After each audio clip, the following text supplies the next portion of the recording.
Welcome to UPSU Sports Night Live March edition. Coming up in tonight's show. So I'm Matt Rhodes, rugby, first team, we lost. Jack, captain of Portsmouth Quidditch, just played Southampton and unfortunately it was a 170-40 loss, but we did catch the snip.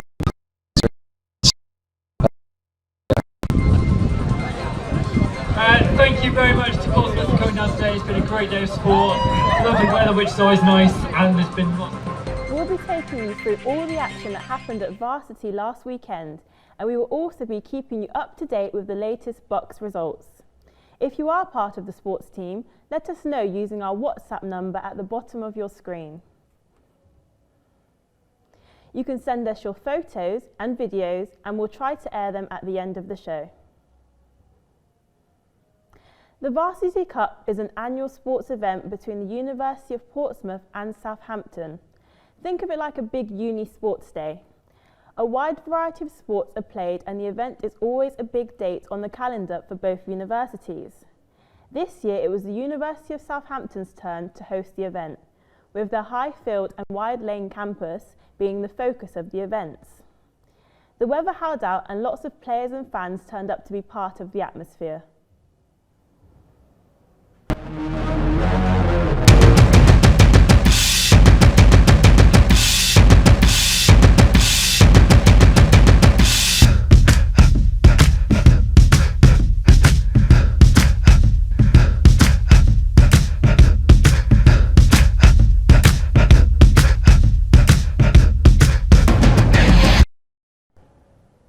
That was a short promo video made by us ahead of the event. I'm joined by Ellouise Edwards in the studio, who is the Athletic Union Varsity Executive who plays a pivotal role in the organisation of the event. So, Ellouise, what does your role entail? So as the Varsity Exec this year, there's been a lot of kind of ups and downs with it being at Southampton and not being here, but I think it went overall really well. Mainly it was just the overall organisation of Varsity, so working with lots of people from the union, like including Claire, Connor, Nat, Tom, Becky, Elisa mainly as well. We're just keeping in touch with Southampton, having regular meetings there. We had like weekly agendas to keep up to date with and stuff like that. Obviously the goodie bags, which I'm sure everyone really enjoyed, and all the t-shirts and stuff, and coaches there and back. Yep. So, but it was good. Okay, so were there any changes from previous years? Not that I believe. We had this same rule book as before. We obviously had to read through that. It's a lot of pages. Yeah. But apart from that, really, we kept the rules the same, as it seems to run smoothly most years. We did have a few extra sports, though, that took part from Portsmouth as well, and from Southampton, so including like airsoft and I believe men's futsal and quite a few others, which really opened it up to more clubs in the AU, which was nice. Okay, and was the day enjoyable for you? Yeah, actually, I thought it was going to be a lot more stressful than it was, but obviously the sun was out and Southampton did take care of all the activities that were going on throughout the day, and I only really had to just oversee anything, kept up to date with them, just make sure everyone was fine if they needed me, and apart from that, just got to enjoy the sunshine, go around and watch all the sports, and it was fun. That's cool. So you're also part of the netball team. What do you actually do there? So with netball, I'm the intro development coach, so I take the sessions on a Tuesday night, and I work with England Netball and Sport and Rec to keep everyone back into netball and keep people active, which is a lot of fun. I'm also play for the first team, and yeah, that's about it. Okay, so what originally made you join the university club? Oh, I think that was my main aim for coming to uni, was joining netball, straight for their freshers fair really. From that, I didn't really know who else to join. I did actually try out for a few other clubs. I went to volleyball, and I think I tried a bit of tennis as well, just to give it a go, like a different sport. But I knew that I wanted to be on the netball team really, so I'd go for it. And how did the netball teams do at Varsity? Oh, not too well. As you can probably tell from the overall score total, Portsmouth didn't do too good. But I believe we have one team that won, so our sixth team actually won, which was really good for them, but every other team lost. There were some close matches though. Our second team played really well. They won the first half, so they could have potentially gone on to win the second, but I think Southampton just pulled it out a little bit too strong for them. But apart from that, everyone did well, everyone mainly enjoyed the day. we had more fun than they did, so. Yeah. Oh, that's good news then. Well, thank you very much, Ellouise, for joining us in the studio today. Now, for something a bit different, Quidditch was always played at Varsity. It's a relatively new sport for us. Unfortunately, it was not a successful day for them as they lost to Southampton 170 to 40. However, they did manage to catch the snitch, as the club's captain Toy explains. My name's Jack, captain of Portsmouth Quidditch. Just played Southampton, and unfortunately it was a 170 to 40 loss, but we did catch the snitch, so the guys are in high spirits. Yeah. Preparations, do you know what, they were going great until about 3 weeks ago, and we have been preparing a long time. We were kicked out of Ravelin Park, then off the South Sea Common. We've been out without anywhere to train for the past few weeks. We've been flitting around doing what training we can without an actual pitch for the past 3 weeks, but considering that, I think we did pretty well today. Last week was campaign week, and most of the team were out helping me campaign, so they're all pretty knackered from that. A lot of us are ill, so we're not on top form, and things could have been better in the build-up, but still, the team's trained really hard, and they did a great job today. Look, what's the plan now for your team? First things first, find a place to train. That would be really useful. Once we've done that, I think beating needs work. Today we were slow gaining a bludger advantage, which is where your team has both bludgers rather than one. 4 beaters on the field, only 3 balls. So one team always has 2, one has 1. So we need to work on gaining that bludger advantage and keeping it when we got it. Chasers, we're going to be looking at training our tackles and our defensive play. Quite often we found that every single player was up by the halfway line, which I think was a response to the aggression and the size of Southampton's team. We had to play far more aggressively when we were on the attack because we couldn't break through otherwise. The issue of this was we left ourselves open for their counter-attacks. So we need to work on the passing play, get it working with 3 players rather than 4.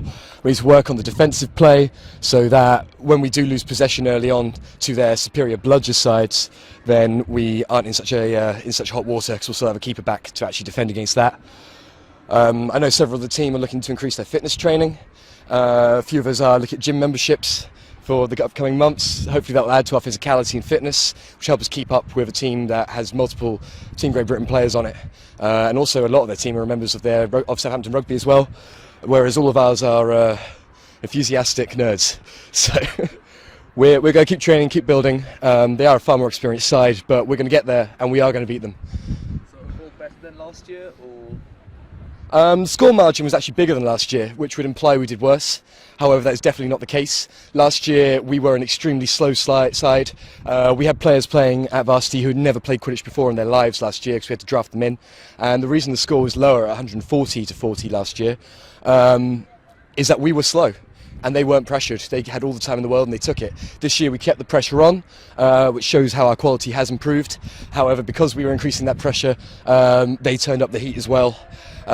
Lots of quick turnovers of balls, whereas last year they were in hands for several minutes at a time. This year it was turnover every few seconds. So while the score margin may look worse this year, I don't think that's reflective of the actual quality of the teams.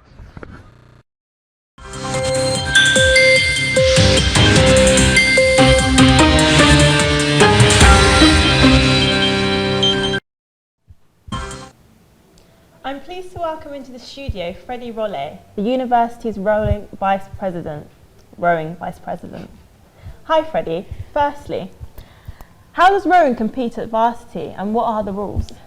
So basically it's like a head-to-head competition with Southampton, and we have a representative, so basically you pick your best person that you want to compete. Yeah. And can't remember how many events it is, but we've got men's heavyweight 2k, men's novice 1k, and then that'd be the same for the women's. And then we also have the relay races, which is you have 4 people in a team and you have to row 5k. Okay. So you can have like different strategies of how you want to compete it, if it's like how many strokes or a certain amount of meters before you change person, but it's completely up to the team. Okay.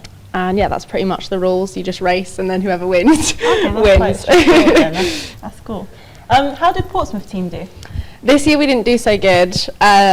We only won 2 of the races, so the girls women's novice 1k and then also the relay team. So it wasn't such a good year for us, but we still got a few wins. Okay, so was it worse or better than last year? I think last year was slightly better because we won overall, so we Okay. actually got varsity points, which was good. Okay. But yeah, no, I think it just depends, really. Okay. It's a 50-50, so. Yeah, that's fine. And what competitions have you had this year?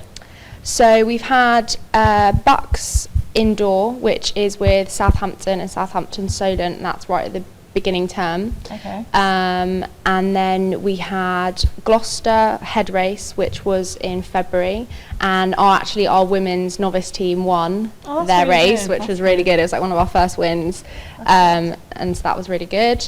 We also went up for the first time to Newcastle, Okay. which was pretty cool and very, very long journey Yeah, getting up to imagine. Newcastle.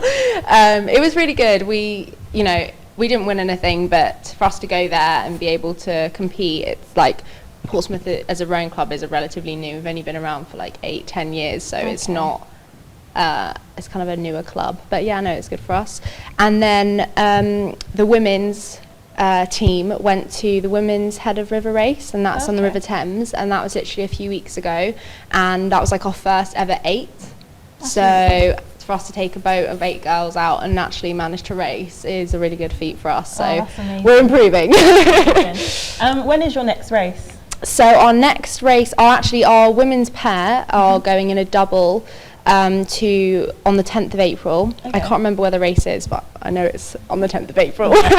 And we've then got Bucks Regatta, which is in Nottingham, so the race that they use for like the Olympics, what they built. We've got this like a regatta that's at the end of April, but crews haven't been selected yet, so. Okay. So I heard that your charity rowing event is tomorrow. What's actually going to be happening there? Yes, this is what I've been planning for ages. It's finally come to the day. Basically, we are rowing against a Brittany Ferries cruise ship. Okay. So they run from Portsmouth to Cannes, and it's 195 kilometres. And we have got 3 ergs literally downstairs at the Union, so you guys can all come and see us. And we'll be rowing hard. We've got 3 rowing machines. So it starts at 2:45, and the boat docks at 8:30. Okay. So our aim is just to get there before 8:30. Okay. I think we're going to do it. Yeah. So I'm excited, and yeah, we'll have like I've set up a donation page, so we'll have that around, and we've also got buckets as well tomorrow, so it should be a good day. Really good. Yeah, I'm Well, excited. It's a very positive day. Thank you very much, Freddie, for joining us in the Thank studio you. today. Varsity was a good day for Portsmouth men's hockey first team as they beat their Southampton counterpart 5-0.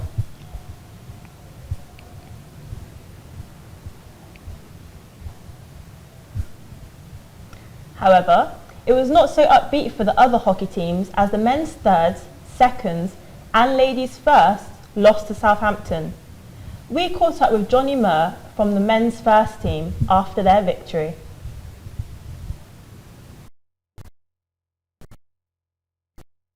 Hi, my name's Johnny, a member of the first team, Portsmouth. We just played our game, we won 5-0. How did training go? Training's been good, got a decent streak going, undefeated throughout. Last game next season, and last game of the season next week. Hopefully we can end on.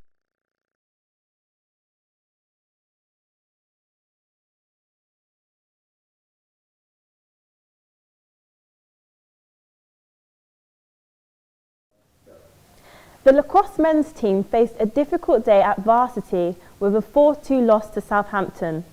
However, the match did prove to be a popular one for the fans, as the atmosphere at the field was very lively thanks to the entertainment by the supporting lacrosse members. The lacrosse president, Ben Conway, has the lowdown on the action.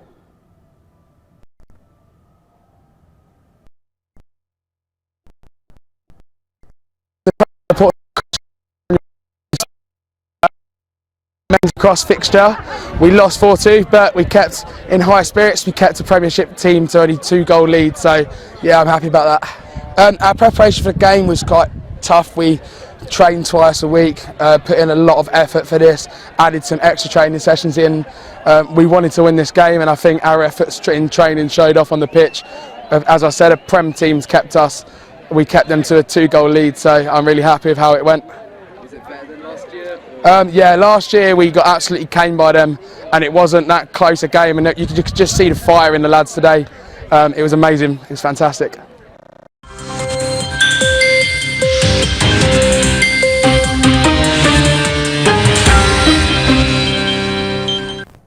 The men's rugby first team also had to come home with bad news as they lost to their Southampton counterpart 25-10. It was a similar story for the men's second and women's firsts. However, there was a victory for Portsmouth and men's thirds in the morning. We caught up with rugby captain Matt Rhodes after the men's first match. So Matt Rhodes, rugby first team, we lost 25-10, sadly, but it's just the way it is sometimes. Can't always get the W's. How was your training? Training was alright. We've been building up to it for quite a while, so it was a big goal for us. But end of the day, yeah, the better team won towards the end. Couldn't quite keep up with them, but those guys deserved every ounce of like they get. Is it better than last year? It was different. Got a whole completely different team. Got a lot of young boys in the team, so it's great to get a lot of freshers in there and build strong for next year. And what's your plans now? I think we're going to go share a pint together, celebrate the season, and yeah, finish strong next week against Chichester at home. Tennis was played at Varsity with Southampton winning both the men's and women's matches there. At the end of the day, the overall score for Varsity was counted and the winner was announced. Thank you very much to Portsmouth for coming down today. It's been a great day of sport, lovely weather which is always nice, and there's been lots of competition on the pitches. So thank you for coming down, really appreciate it.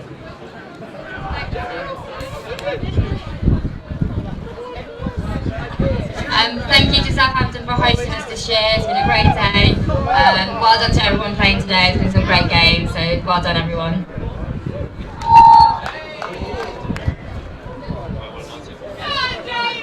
The official score as of 2 minutes ago was, well, I'm not going to give the official score, but Southampton have definitely won.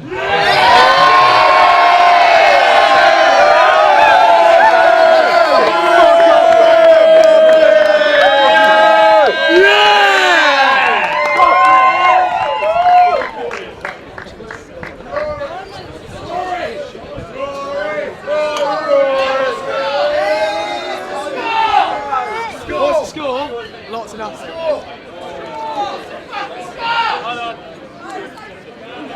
210 to 50. 210 to 50.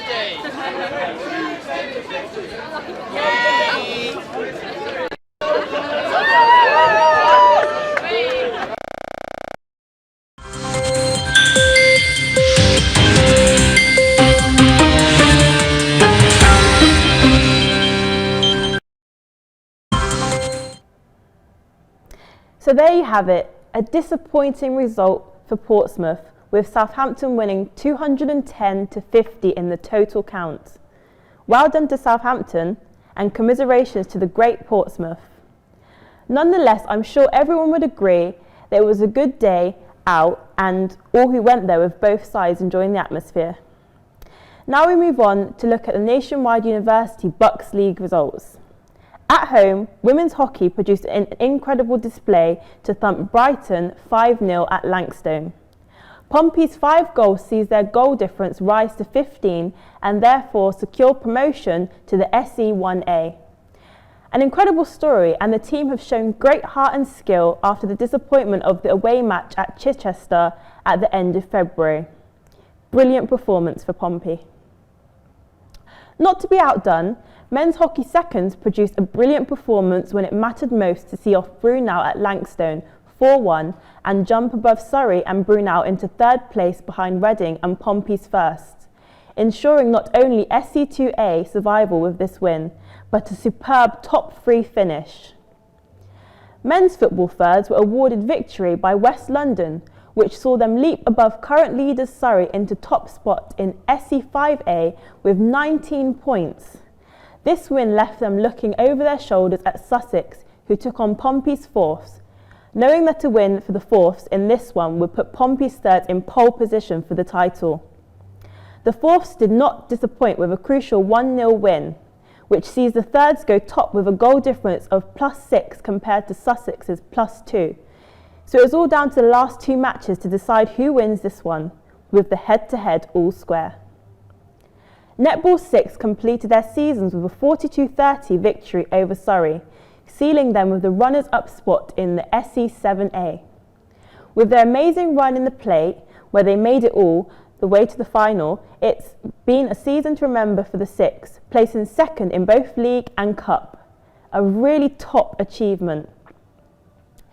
In what they would deem to be a disappointing season, table tennis finished strongly with a 15-2 success at home to Brunel, which confirms a very respectable second place finish for them. Women's squash were awarded victory by Brunel, leading the club to a second place finish behind winners Sussex, finishing with 6 wins from their 10 matches. Men's football fifths drew 2-2 with Brunel to take a step closer to the survival in SE6A.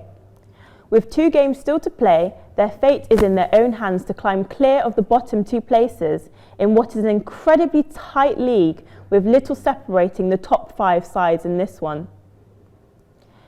Women's football second secured the point they needed to secure SE2A football again next term with a 3-3 draw versus Surrey. This leaves Chichester 4 points behind. American football team Portsmouth Destroyers had strong support at Langston when they took on Oxford in the Southern Conference Cup final, where they won the Southern Conference Cup after winning 19-15. Thank you very much to Men's hockey first faced Reading in a winning take all battles and romping home 7-2 winners to complete. Won every single competitive match they have played, 15 in all.